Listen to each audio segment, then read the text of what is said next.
विश्व शांति दिवस के उपलक्ष्य में ललित कला, लोक कला, मंचीय कला एवं संस्कृति के लिए समर्पित ट्रस्ट ललिता गोरखपुर द्वारा अंतर्राष्ट्रीय कला कार्यशाला एवं संगोष्ठी का आयोजन दिनांक 17 से 20 सितंबर 2024 तक होने जा रहा है। इस कार्यशाला में देश विदेश से लगभग 40 कलाकार भाग लेंगे। यह जानकारी राज्य ललित कला अकादमी के पूर्व निदेशक एवं ललित ट्रस्ट के अध्यक्ष डॉक्टर भरत भूषण, महामंत्री डॉक्टर सुदीप्ता बी भूषण ने दी है। दिनांक 17 सितंबर से 20 सितंबर तक गोरखपुर के एक स्थानीय विद्यालय रैम्पस स्कूल में ललिता एक संस्था है, ट्रस्ट है, जो लोक कला, ललित कला, मंचीय कला और संस्कृति को समर्पित है। उसकी तरफ से एक अंतर्राष्ट्रीय कला कार्यशाला और संगोष्ठी का आयोजन किया गया है। इस कार्यशाला में देश विदेश के वयोवृद्ध और वृद्ध कलाकार से लेके युवा कलाकार तक भाग ले रहे हैं। जो विश्व शांति दिवस के उपलक्ष्य में कार्यशाला आयोजित है और सारे कलाकार विश्व शांति पर केंद्रित होकर अलग अलग माध्यम में, अलग अलग आकार में, अलग अलग रूपाकारों से अब चित्र सृजन करेंगे और कोशिश करेंगे कि उसका प्रभाव, उसका इम्पैक्ट समाज पर ऐसा पड़े कि समाज की जो भी तनाव है, अंतर्द्वंद है, तमाम तरह की घुटन है, वो कम होने लगे, शमन हो उसका। और 17 तारीख को ये कार्यशाला 10 बजे शुरू हो जाएगी, लेकिन इसका औपचारिक उद्घाटन 17 की शाम को 6 बजे होगा। 18 तारीख को पुनः कार्यशाला सवेरे 10 बजे से शाम 4 बजे तक है, लेकिन 18 को national gallery of modern art नई दिल्ली के डायरेक्टर जनरल डॉक्टर संजीव किशोर गौतम जी आ रहे हैं और वो संगोष्ठी में भाग लेंगे। संगोष्ठी का विश्व शांति के लिए कलाकारों का योगदान, कैसे दुनिया में अमन चैन के लिए कलाकार कुछ काम कर सकते हैं, उस पर केंद्रित है। उस शांति के लिए कैसे उपयोगी? ललित कला शांति के लिए कि हम अच्छे चित्र बनाएं, अच्छा गाना गाएं, अच्छी कहानी कविता लिखें, जो समाज को कुछ एक अच्छे रास्ते पर ले जाए, अच्छे फिल्म बनाएं, तो प्रभाव पड़ता है इसका। ऑडियो विजुअल इसका प्रभाव पड़ता है, उसका बहुत तेज प्रभाव पड़ता है और उससे हमारे मन पर उसका एक सुकून मिलता है। उस रास्ते पर हम बढ़ते हैं। हम ख़राब चीज़ दिखाएंगे, ख़राब बनाएंगे, तो वो आके हमको ख़राब करेगा। इसलिए कलाकारों का बड़ा योगदान है। और किन किन देशों से कलाकार आ रहे हैं? जी, इस कार्यक्रम में किन किन देशों से कलाकार आएंगे? इसमें श्रीलंका, नेपाल और एक आध और कंट्री का था, लेकिन किन्हीं कारणों से तबीयत ख़राब जैसे हो जाता है ना, या फ्लाइट उनकी मिस हो गई, वो नहीं आ पाए। और बाकी देश के तकरीबन सारे प्रदेश के बड़े 80 साल उम्र के कलाकार अंतर्राष्ट्रीय ख्याति के, जिनको बुलाना ये समझिए आपकी मोहब्बत बुलाती है, नहीं तो कोई औकात नहीं बुलाने की, वो आ रहे हैं।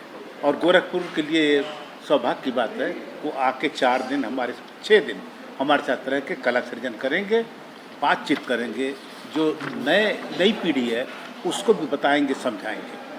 अपना परिचय बता दें। मैं डॉक्टर भारत भूषण, पूर्व अध्यक्ष ललित कला एवं संगीत विभाग, दीनदयाल उपाध्याय गोरखपुर विश्वविद्यालय, पूर्व निदेशक राज्य ललित कला अकादमी उत्तर प्रदेश, उपाध्यक्ष संस्कार भारती गोरक्ष प्रांत और संस्कृत कर्मी हूँ। यही मेरा छोटा सा परिचय है। मैम, सबसे पहले आपका परिचय जानना चाहते हैं। इस तरीके से कार्यक्रम करने का उद्देश्य क्या होता है? मेरा नाम डॉक्टर सुदीप्ता बी भूषण है। सर्वप्रथम तो मैं एक कलाकार के रूप में ही जानी जाऊं, यही मेरी इच्छा है और यही मेरा परिचय है। वैसे मैं एमपीपी आर्य कन्या इंटर कॉलेज में वर्तमान में प्रधानाचार्य के पद पे हूँ। और आपने पूछा कि जी, उद्देश्य क्या है? उद्देश्य क्या है।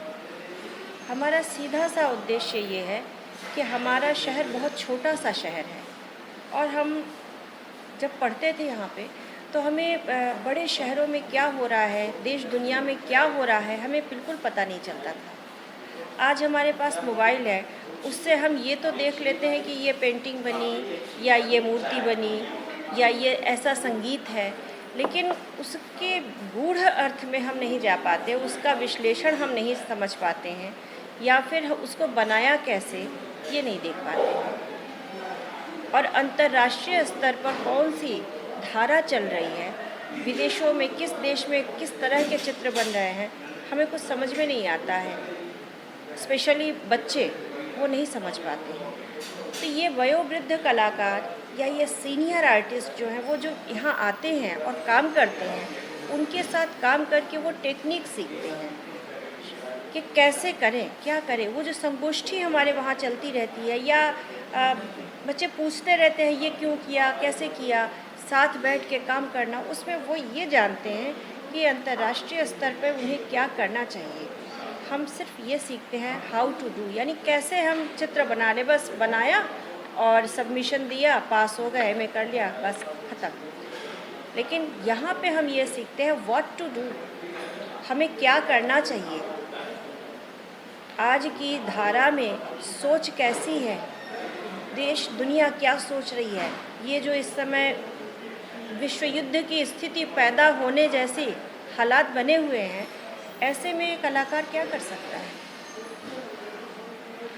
कलाकार शांति का संदेश दे सकता है, कलाकार उस युद्ध की विभीषिका को बता सकता है कि युद्ध होगा तो ये मिलेगा, हमें ये हासिल होगा, क्या हमें ये चाहिए। यह प्रश्न पूरे देश, पूरे समाज, पूरे राष्ट्र के सामने वो रखता है, हमारी सोच को दिशा देने में मदद देता है। यही हमारा उद्देश्य है कि हम कला के माध्यम से अपने देश के लिए, अपने आवाम के लिए, अपने समाज के लिए काम करें, उसे सही गलत उचित अनुचित जो भी है उसे बताएं।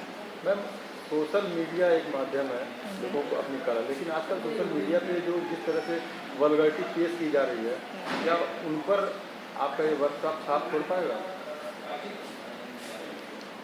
देखिए, वल्गैरिटी पे अगर सचमुच हम चाहते हैं छाप छोड़ना या उसे रोकना, तो उसके लिए हमें अपनी आवाम को तैयार करना पड़ेगा। उसे उस मानसिक स्थिति में ले आना है कि हमें ये नहीं देखना, इसे बिल्कुल काट दो। जिस चीज़ को त्याग दिया जाता है वो चीज़ ख़त्म हो जाती है। तो उसके लिए ज़रूरी है ना कि हम, अगर हमारे सामने एक कोई डिश रखी है, बहुत अच्छा खाना रखा है, एक मिठाई रखी है, तो उस मिठाई को हम तभी छोड़ेंगे जब हमें उसके पैरेलल या लगभग उस जैसा दूसरा मिठाई मिलेगा।